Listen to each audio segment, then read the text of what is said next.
Whether you're a human or a snake, trust isn't something that always comes naturally. It's something that's built. We build trust in our relationships with each other, and likewise, we must build it with our animals if we want them to feel safe around us. That trust is where the good stuff is. So today we're going to talk about ways to build trust with a baby or new to you snake, or even a snake you might already have, so that you both can get positive experiences out of interacting with each other. The first tip might surprise you. So let's slither on into it.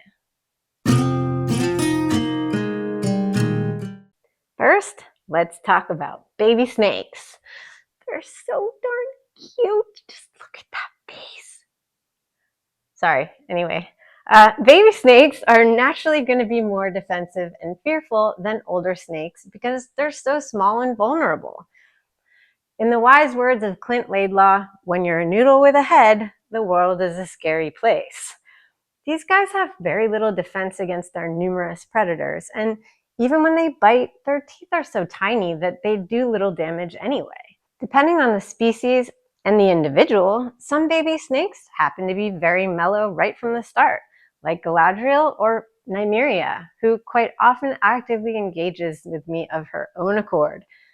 But whether they're chill or very fearful when you get them, it's important to know how to work with them and set the foundation of trust between keeper and animal right from the start, for their sake and for yours. Without that foundation, you won't get much fun out of interacting with them, and your presence will likely always cause them stress. And just because they're chill in the beginning doesn't mean they can't go in the opposite direction as they age. So first, let's go over some methods of building that trust that have worked well for me in bonding with new baby snakes. Number one, leave them alone. The first thing everyone wants to do when they get a new pet is hang out with it, of course. But it's actually the opposite of what you should do for new baby snakes. For at least a week or two after you get it, do not handle it. It just went through something really traumatic. Its whole world was altered. Maybe it was in a pet store, which are notorious for providing bad care and stressful environments for animals, or maybe it was at a reptile show where it was in a deli cup in a cold place for days with thousands of people walking by, or maybe it even got shipped in the mail, and now it's dumped into a completely new situation. Just leave it alone. I know how hard this is, trust me, but please let it settle in and get adjusted to its new home without interference before you try to impose yourself on it, even if you have the best of intentions. This is about the well-being of the animal, and you won't get much from the relationship if that's not priority number one. Number two, be patient, present, and don't be grabby. Patience is a virtue, and I know it's hard, but your patience should extend beyond that initial settling in period. After that first week or two, you'll be super excited to start handling your new baby, but remember to take it slow. This means a few things. Make sure you're clear on how best to approach a snake that's in a confined space. Coming from above is what a predator would do, so try not to. When you do approach, try at first just being present and not picking the snake up or trying to grab it if it slithers away. Open the doors to their enclosure and put your hand inside, but not too close to them. Talk to them, maybe very lightly tap on something just to let them know you're there without actually touching them. This allows the snake to get used to your smell and your presence without the fright of being picked up. Give it some time to see if it comes to investigate you on its own. Then work up to touching it a little and see how it responds. And if it's in a state of high stress, then you might want to let it be and try again later. Do this process regularly and show them that you're not a threat. And then when you do pick up the snake, how you do it matters. If it's flighty, try a hook before your hand. Remember, your hand is a large warm object, and a warm object means one of two things to a snake: prey or predator. So a good practice for fearful babies is to start with a hook, not just to pick them up, but you can use it to gently touch them to create a routine of communication, a way of telling them that you're planning on picking them up and you're not going to eat them.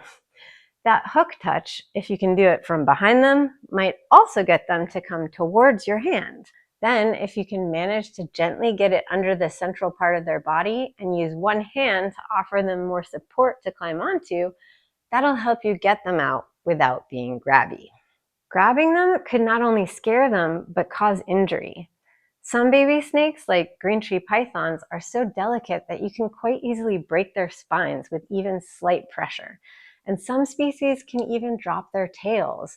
And unlike lizards, they don't grow back. So being gentle is crucial. If you fail to get them out after a handful of tries, then let them be and try again later.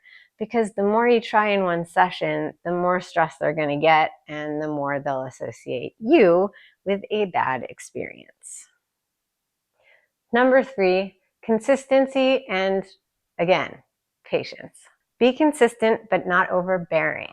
That means stick to short handling sessions in the beginning, no more than 10 to 15 minutes once every day or two, maintaining the same practices every time. Even if they seem to calm down once you have them out of their enclosure, they're likely still stressed out from that process. So it's best to keep handling to a minimum in the beginning.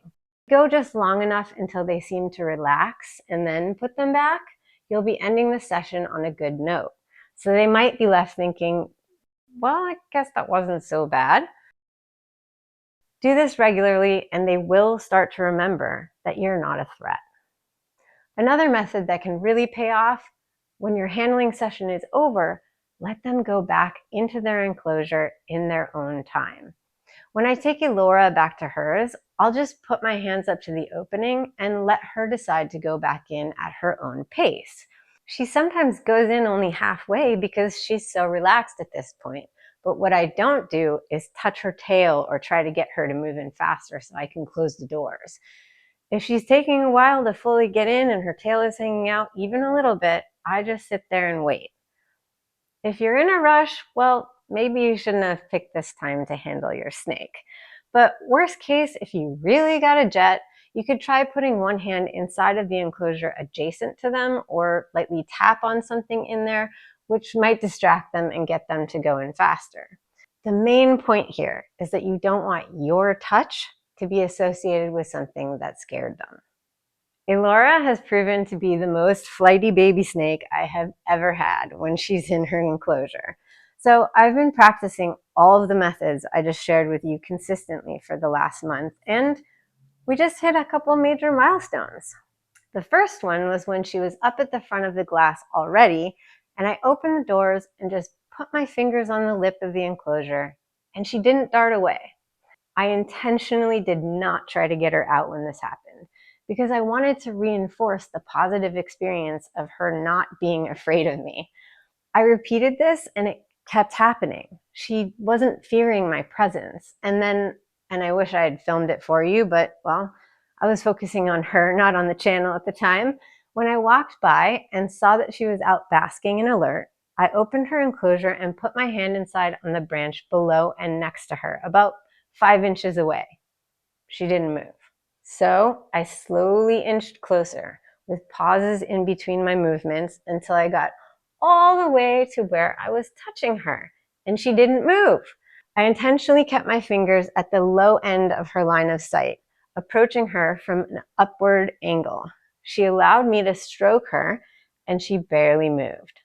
I then put my other hand out to support a different part of her body, and lo and behold, I was picking her up and she didn't try to squirm away at all. Man, that was an awesome moment. Once she's out, she calms down right away. It's just getting her out that's challenging. But that's what trust looks like. It's a process.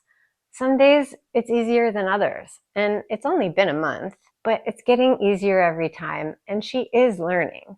The more we work at this, the more we'll get to have quality, stress-free time getting to know each other. And once they really get it, it's really one of the best feelings ever. Yeah. You really want to put these methods into practice from the start, because the longer they fear you, the harder it's going to be to win them over. Not to mention the fact that getting bitten in defense by an adult snake with more developed teeth is a lot less pleasant than getting bitten by a baby. More importantly, though, you don't want them to even feel like they have the need to defend themselves against you. If you keep snakes, you're inevitably going to get bitten at some point. But remember, this isn't aggression. They don't hate you. They're just scared. If you take your time and be actively present, it will allow them time to recognize and remember that you're a friend, not a foe. So if you get a new snake that's not a baby, really, all the same rules apply. Always give them that initial time to settle in, no matter where or from whom they came. Then follow all the same rules for initial handling as with a baby snake. It may be easier if they're older, or it may take longer, but it can always shift if you put in the time. Keep it that patience and consistency, and make sure they're calm before putting them back in to avoid reinforcing any negative behavior or experiences, even if they bite you. Be mindful, move slowly, and have empathy for what they might be going through, and take your time. This is a big part of why I'm not getting any more snakes, because the more you have, the less time you have to give to building that unique, trusting relationship. Let's talk about working with a snake that you already have, that you just want to improve a relationship with. I'm going to introduce you to the 1 out of 9 of my snakes that I don't spend a lot of time handling. Hobbs hasn't been in any other episode other than in B-roll, because although I've had him for almost 4 years now, since he was a tiny little shoestring, as he got older, he started displaying behavior that suggested he wasn't enjoying being handled. To be clear, he's never bitten or acted defensively, but his movements started indicating some signs of stress when I held him. He'd be squirmy and do this weird thing with his neck that he doesn't do when not being held, so I decided to reduce interaction with him in order to respect his space and not push him beyond his comfort zone. I did spend a lot of time with him as a baby, and he's familiar with and unafraid of me, and will even come to investigate me if I open his doors. But he is case in point of how it could go in the other direction, from being okay with handling to not okay as they age. But it doesn't mean it has to be the end. So for a couple of years now, I've mostly left Hobbs alone, except to do regular welfare checks, which is when I noticed he'd gotten a little chubby. Right, buddy? Diet time. What I really wanted to share is some exciting recent progress we've made that everyone might learn from. Once I made what I now affectionately dub the party pen, I realized that it might be a perfect way to get him some enrichment without my presence. But since that means I actually have to pick him up and get him in and out of the pen, it's meant I've interacted with him more than I usually do. Not only does he seem to have a blast in the pen,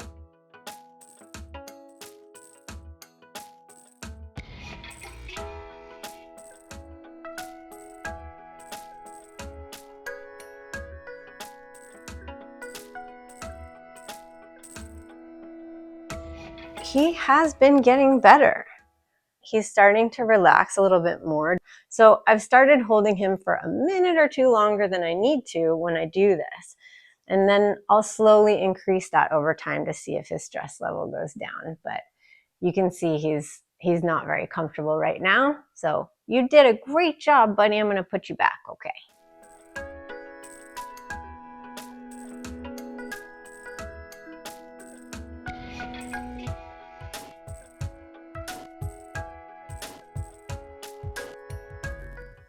Every snake is going to be different, and some may take much longer than others to bond with, depending on their personality and their life experience. Let's think empathetically here. If you had years of negative experiences from interacting with something, it's going to be burned into your brain to fear or dislike that thing and not trust it. Therefore, it may take more time to get out of that mindset when you're older. On the other hand, Snakes have been documented learning quite well and as fast or faster at older ages than at younger ones. So maybe the comparison to humans here may not be appropriate, but regardless, trust is earned, not given. It's up to us as their keepers to act in a way that fosters that trust, because if it were up to the snake, they'd most likely have nothing to do with us and be just fine with that. Keeping animals that aren't naturally predispositioned to engaging with us means we have a responsibility to honor and respect their boundaries. And if we work through this trust building process in the right way, we can get some really beautiful things out of the results.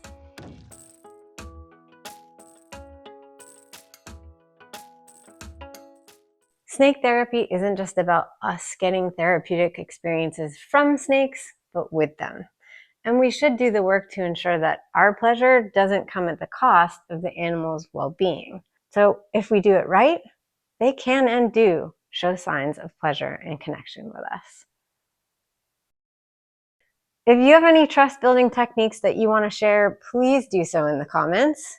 If you've gained anything from what I've shared today, please subscribe and like the video before you go, and consider joining as a member on Patreon to help us continue to make content that encourages positive and healthy relationships with and care for these amazing animals. I'm Shira, and this is Nymeria, and we'll see you again next time for more snake therapy.